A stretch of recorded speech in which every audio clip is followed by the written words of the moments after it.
sudah maki ancur orang tertentu dulu, baru dia sadar bahwa ternyata yang di depan dia itu orang pun istri. Saudara bisa bayangkan, dia pun kaget. Minimal dia terus dia berusaha mencari sejumlah alasan untuk itu. Karena itu omong, pikir duluan.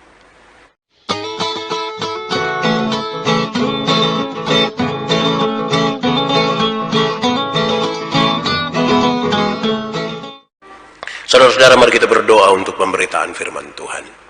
Kita berdoa. Ya Tuhan, tolonglah kami di waktu di mana kami akan membaca dan merenungkan firman Tuhan. Oleh kekuatan Roh Kudus-Mu, biarlah Engkau mengarahkan seluruh pikiran dan hidup kami kepada pemberitaan ini. Karena hanya dengan kekuatan Roh Kudus-Mu lah kami mampu mengerti firman-Mu dan melakukan kehendak firman-Mu di dalam hidup kami. Tuhan, jauhkan semua penggoda pencobaan. Biar di dalam damai sejahtera-Mu kami belajar firman Tuhan. Kami rindu pada firman-Mu. Berfirmanlah bagi kami Tuhan. Di dalam nama Yesus, firman yang hidup itu kami berdoa. Amin. Bapak Ibu Saudara-saudara, di kesempatan minggu hari ini, tema yang ditetapkan oleh Majelis Sinode Gemit, yaitu pendidikan integritas. Pendidikan integritas. Pembacaannya terambil dari Injil Matius pasal 12 ayat 33 sampai ayat yang ke-37. Injil Matius pasal 12 ayat 33 sampai ayat yang ke-37. Firman Tuhan berkata demikian. Jikalau suatu pohon kamu katakan baik, maka baik pula buahnya. Jikalau suatu pohon kamu katakan tidak baik, maka tidak baik pula buahnya. Sebab dari buahnya pohon itu dikenal. Hei kamu keturunan ular beludak, bagaimanakah kamu dapat mengucapkan hal-hal yang baik, sedangkan kamu sendiri jahat? Karena yang diucapkan mulut meluap dari hati. Orang yang baik mengeluarkan hal-hal yang baik dari perbendaharaannya yang baik, dan orang yang jahat mengeluarkan hal-hal yang jahat dari perbendaharaannya yang jahat. Tetapi aku berkata kepadamu, setiap kata sia-sia yang diucapkan orang harus dipertanggungjawabkannya pada hari penghakiman. Karena menurut ucapanmu engkau akan dibenarkan, dan menurut ucapanmu pula engkau akan dihukum. Demikian firman Tuhan. Berbahagia setiap orang yang mendengar firman, memelihara dan melakukan dalam hidup setiap hari. Haleluya. Haleluya. Haleluya. Haleluya. Bapak Ibu Saudara-saudara yang dikasihi dalam Tuhan Yesus, Shalom. Khusus untuk tema hari ini adalah pendidikan integritas. Pendidikan integritas. Saya mulai khotbah ini dengan bertanya kepada kita, saudara.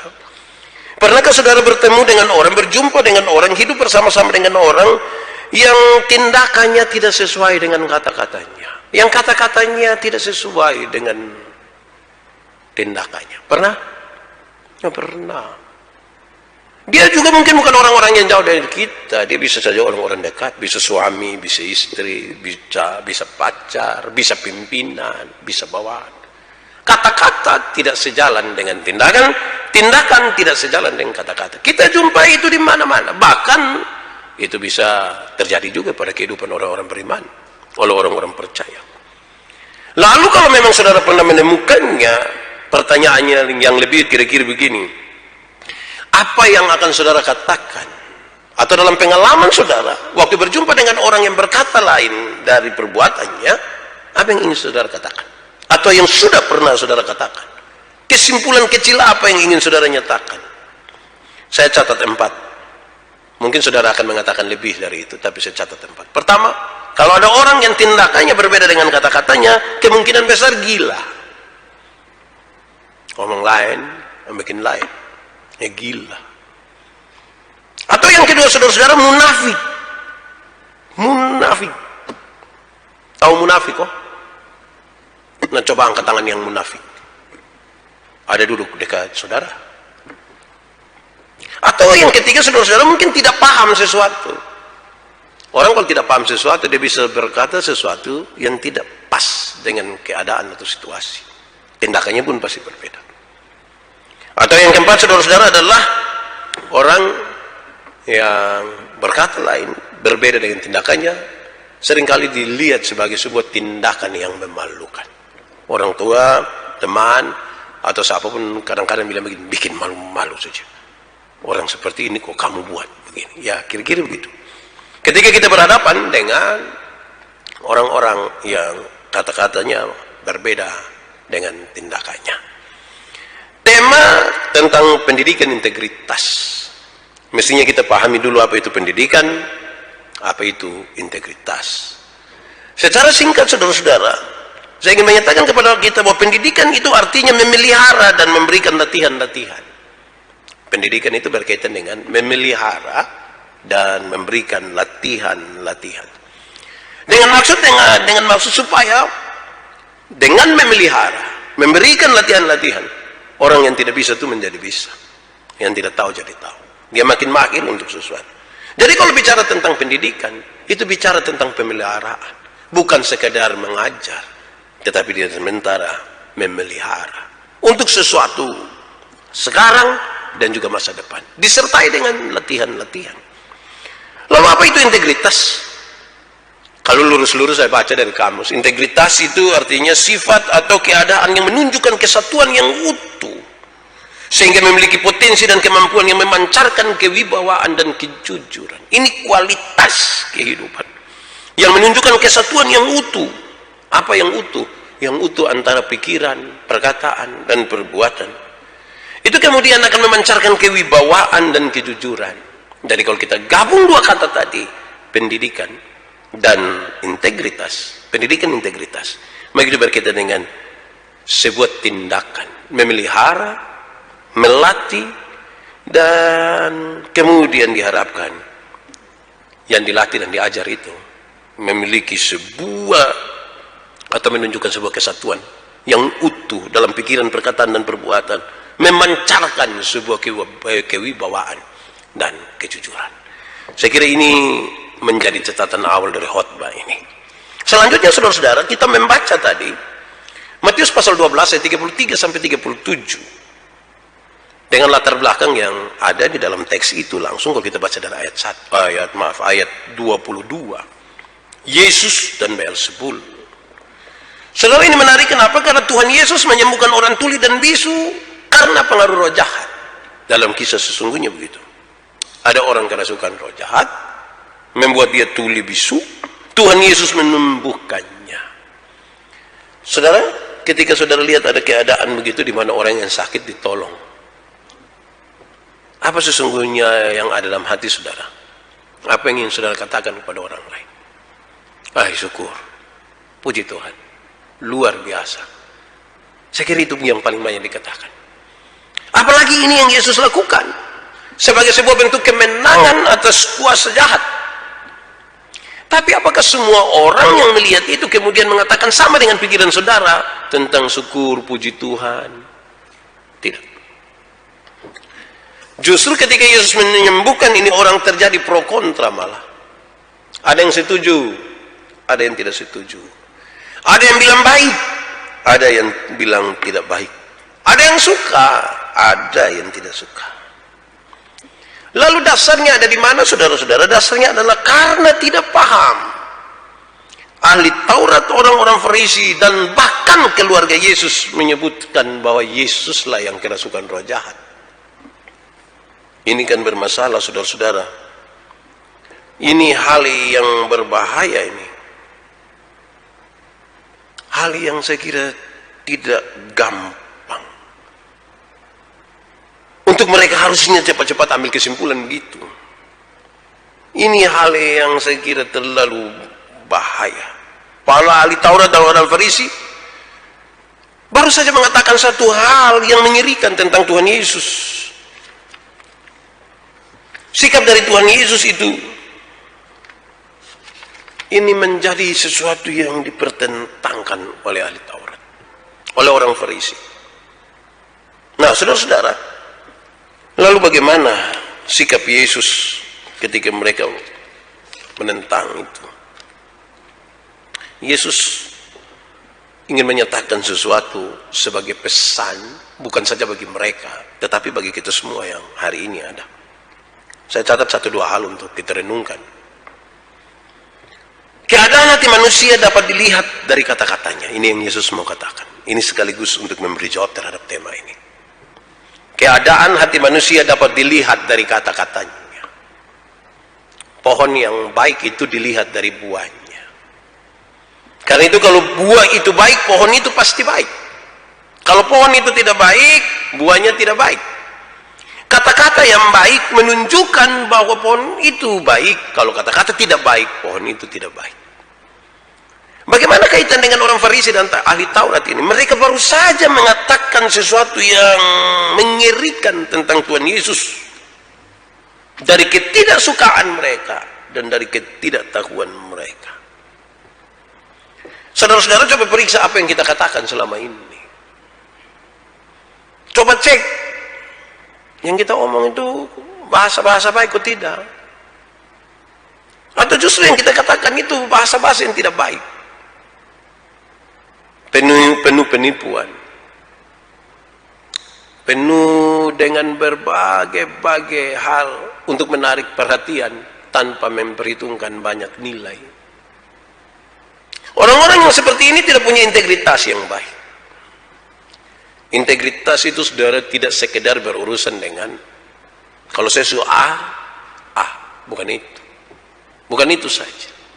Integritas itu lebih dari itu. Dia tetap akan ada di dalam kebenaran, sekalipun semua orang sudah tidak lagi memegang itu. Yang benar itu yang akan menjadi tumpuannya. Pikiran, perkataan dan perbuatan menjadi sebuah kesatuan untuk dia tetap ada dalam kebenaran, walaupun kemudian tinggal dia seorang diri.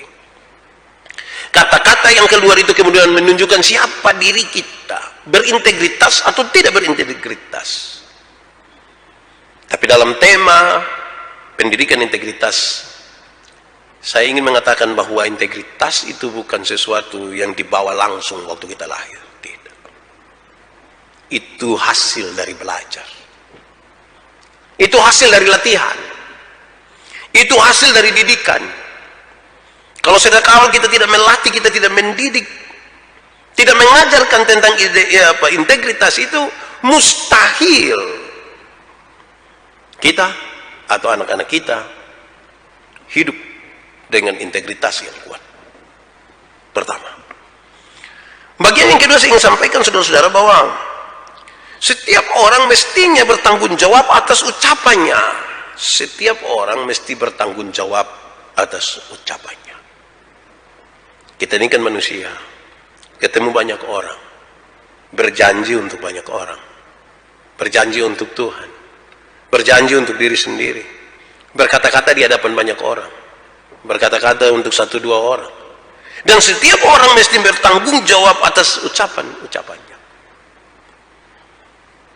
Jangan sampai kemudian ketika ada masalah karena ucapan-ucapan, lantas kita bilang tidak, itu hari kan saya hanya omong-omong saja. Nah, omong-omong itu saudara mesti bertanggung jawabkan. Kadang-kadang dari yang omong-omong itu tanpa sadar kita telah melukai. Kadang-kadang dari yang ngomong-ngomong itu tanpa sadar kita telah menghancurkan, hanya dari yang ngomong-ngomong. Setiap orang mestinya bertanggung jawab untuk itu. Dalam kata-kata itu, saudara, kita berjanji menjadi orang Kristen yang setia. Dalam tradisi gereja kita kan ada CD, mengaku iman di hadapan Tuhan dan jemaatnya untuk menjadi saksi Kristus. Kata-kata yang keluar itu mestinya kita pertanggungjawabkan kepada Tuhan, kepada diri dan kepada sesama. Kita menyampaikan kata-kata kepada istri, kepada suami. Kita mengucapkan banyak sekali janji dan sumpah pada waktu diangkat jadi pegawai, ASN, tentara, bupati atau apapun, wali kota, semua. Ini mestinya dipertanggungjawabkan. Itu bukan kata-kata kosong. Sebab pertanggungjawaban itulah yang menunjukkan integritas kita. Bahwa kalau kita pernah mengaku, kita pernah mengatakan bahwa saya tidak akan korupsi, saya mau bekerja dengan jujur, saya mau bekerja dengan baik, itulah yang mestinya dipertanggungjawabkan. Saudara-saudara, justru keadaan kita sekarang tidak seperti yang diharapkan oleh pembacaan ini. Setiap kali kita mengucapkan kata-kata sumpah, baik sumpah jabatan atau janji-janji di hadapan Tuhan Allah dan jemaatnya, kita gampang untuk mengingkarinya. Saya suka bilang begini, lebih susah orang langgar sumpah adat itu. Kalau orang pernah masuk rumah adat di kampung, terus dia pernah berjanji situ, dia takut langgar. Pertanyaannya, kenapa kalau janji di gereja dia gampang lupa, langgar, tapi kalau janji di rumah adat takut? Karena saudara-saudara mereka takut kalau ada sesuatu ditimbulkan di situ. Berani langgar adat berarti kena denda, berani langgar adat berarti bisa kena masalah, sakit, bahkan sampai pada kematian. Itu menurut pikiran sejumlah orang. Sampai-sampai karena pikiran yang tertuju kepada itu membuat kita lupa sekali bahwa ketika integritas kita tidak bisa kita tunjukkan, kita melanggar janji kepada Tuhan, wih, risikonya kematian, saudara. Kematian kekal malah. Pikirkanlah itu. Karena itu, saudara-saudara, yang ketiga saya ingin sampaikan begini, pesan teks ini. Janganlah mengucapkan kata-kata sebelum berpikir. Jadi sebelum dia keluar di mulut ini, dia mesti lari naik lewat otak dulu, baru turun di mulut. Ada orang yang omong duluan baru dia naik di otak. Nah, itu yang biasa bawa masalah. Saudara pernah ketemu orang yang begitu? Omong duluan baru di otak. Sudah maki ancur orang tertentu dulu, baru dia sadar bahwa ternyata yang di depan dia itu orang pun istri. Saudara bisa bayangkan dia pun kaget. Minimal dia terus dia berusaha mencari sejumlah alasan untuk itu. Karena itu omong, pikir duluan. Dalam sebuah khotbah saya bilang begini, kenapa Tuhan Allah itu menciptakan manusia itu 2 mata, 2 telinga, dan hanya 1 mulut? Ada banyak jawaban, tapi salah satu artinya kira-kira begini. 2 mata, 2 telinga, 1 mulut. Supaya lihat 2 kali, dengar 2 kali, baru omong 1 kali. Lihat ulang-ulang, dengar ulang-ulang, baru omong 1 kali. Tapi ada banyak orang ini yang tidak ada mata, tidak ada telinga, tapi dia pemulut 7. Omong lebih cepat dari apa yang dilihat, apa yang didengar, dari apa yang dia pikirkan. Itu yang biasa jadi masalah seperti itu. Saya kira terlalu cepat ahli Taurat dan orang-orang Farisi mengatakan sesuatu tentang Yesus. Kalau saudara baca di dalam Injil Lukas, saudara akan lihat, tentang kisah yang sama Yesus dan Beelzebul. Bagaimana juga termasuk keluarga-keluarga mengatakan Yesus ini gila. Tidak memahami sebuah konsep besar yang dibawa oleh Tuhan dalam misi penyelamatannya, tapi bicara dan memberi vonis. Telinga kurang mendengar, mata kurang melihat, dan tidak memahami konsep yang Tuhan bawa untuk penyelamatan. Makanya jangan ucapkan sesuatu kalau ternyata tidak tahu. Pikirkanlah duluan hal-hal yang ingin kita katakan. Pikir baik-baik. Sebab yang sudah kita pikirkan sekemungkinan besar bisa salah. Apalagi yang kita tidak pikir. Wah, itu mengigau dia pun nama. Pernah mengigau kok? Saudara bilang pernah. Kita tahu saya waktu tidur nggak tahu mengigau. Biasakan orang yang kasih tahu. Baik, keempat, saudara, saya ingin mengatakan begini. Kalau saudara mengucapkan sesuatu, supaya integritas itu betul-betul dinyatakan. Kalau saudara ingin mengatakan sesuatu, ucapkanlah kata-kata dengan memperhitungkan norma-norma yang berlaku. Ucapkanlah dengan memperhitungkan norma-norma yang berlaku. Norma-norma sosial, norma-norma agama. Kalau mau omong apa-apa, perhitungkan itu juga. Saudara, pernah kok saudara berkunjung ke satu tempat yang jauh dari tempat tinggal saudara? Pernahkah kok saudara pergi ke satu daerah baru, terus ada kerinduan sekali dalam hati saudara untuk belajar bahasa di situ? Hati-hati. Banyak yang punya pengalaman. Kalau pergi ke daerah baru, pergi ke tempat baru, hati-hati. Karena bahasa-bahasa awal yang disampaikan kepada kita itu biasa yang paling pertama itu salam. Salam kalau dalam bahasa ini bagaimana? Dalam bahasa Timur seperti apa? Dalam bahasa Batak seperti apa? Bahasa itu biasa salam. Tapi selanjutnya kadang-kadang kata makian, Bapak. Kadang-kadang yang ajar kita itu bahasa-bahasa pemaki semua. Hati-hati. Apalagi kalau kita ketemu teman yang tukang apa ya, tukang bully, yang tukang main gila itu, oh, dia ajarkan kita sesuatu, hati-hati saudara. Bisa saja yang kita ucapkan kita tidak tahu kalau itu ternyata makian. Jadi saudara-saudara, ucapkanlah kata-kata dengan memperhitungkan norma-norma itu baik sekali. Kadang-kadang saudara-saudara di satu tempat untuk satu kata tertentu dia arti baik, tapi di tempat lain itu kata tidak baik. Ya ini kadang-kadang dimain-mainkan begitu untuk tertawa, untuk membuli dan lain sebagainya. Berikut saudara-saudara, pembacaan firman hari ini ingin menolong kita untuk memahami begini. Karena itu kuasailah dirimu dalam mengucapkan kata-kata. Kuasailah dirimu dalam mengucapkan kata-kata. Kuasai diri itu berlaku pada pikiran, perkataan dan seterusnya. Kenapa? Hal ini saya ingin bawa kita sedikit mengerucut.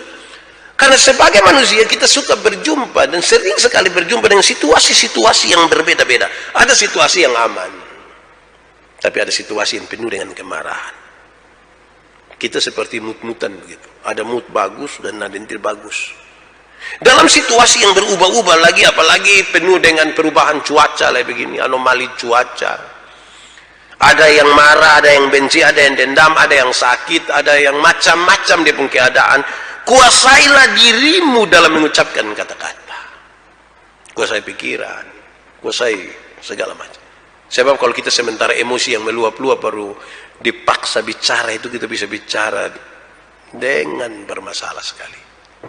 Tolonglah, kuasai diri untuk itu. Sebab dari kata-kata itu, saudara-saudara, orang mengenal kita siapa. Bahkan Tuhan tahu kita siapa. Toh. Itu yang keluar, itu buah yang ada. Yang disenangi itu tidak disenangi. Yang baik atau yang tidak baik. Kuasailah dirimu dalam situasi apapun ketika saudara akan bicara. Yang terakhir saudara, saya ingin sampaikan kepada kita dalam pendidikan integritas ini supaya ada kesatuan antara pikiran, perkataan sekaligus juga dengan perbuatan kita. Bahwa setiap orang mestinya dapat menguji dirinya sendiri dari kata-katanya sendiri. Setiap orang dapat menguji dirinya sendiri dari kata-katanya sendiri. Sebelum orang lain mengatakan bahwa Pak Manoba itu baik kok tidak dari kata-kata yang disampaikan, mestinya itu kita mengadakan ujian bagi diri kita sendiri. Kalau kita dapat menguji apa yang kita katakan, kita bisa pastikan siapa kita sekarang. Uji itu pasti harus ada dia standar uji. Bukan kehendak hati kita, tapi apa yang kehendak Tuhan mau. Sebab kadang-kadang kan yang kita mau itulah yang kita katakan. Padahal belum tentu yang kita katakan, yang kita mau itu adalah hal yang berkenan kepada Tuhan kan. Mestinya saudara-saudara, tiap orang dapat menguji dirinya sendiri dari kata-kata yang diucap. Kadang-kadang saudara, saya merenungkan bahwa kita ketika bertemu sahabat, teman, orang lain semakin banyak bercerita itu, coba pulang kita renungkan. Coba saya sarankan pada saudara sebentar kalau duduk ketemu siapa bercerita, coba rekam. Habis dengar ulang. Ada kemungkinan saudara, kita bisa tapi, aduh kok bisa tadi saya ucap ini ya? Kok bisa? Iya memang bisa. Kok ada mulut nah? Kadang-kadang orang lain bilang, tadi ada omong begini, tidak, saya tidak omong. Nanti ketika sudah kasih tunjuk rekaman dulu, aduh kok bisa saya omong begini? Memang bisa karena tidak lewat otak. Saudara-saudara, hal ini penting. Dia belum bicara sampai dengan tindakan. Baru bicara soal kata-kata saja banyak kali kita suka susah lah itu.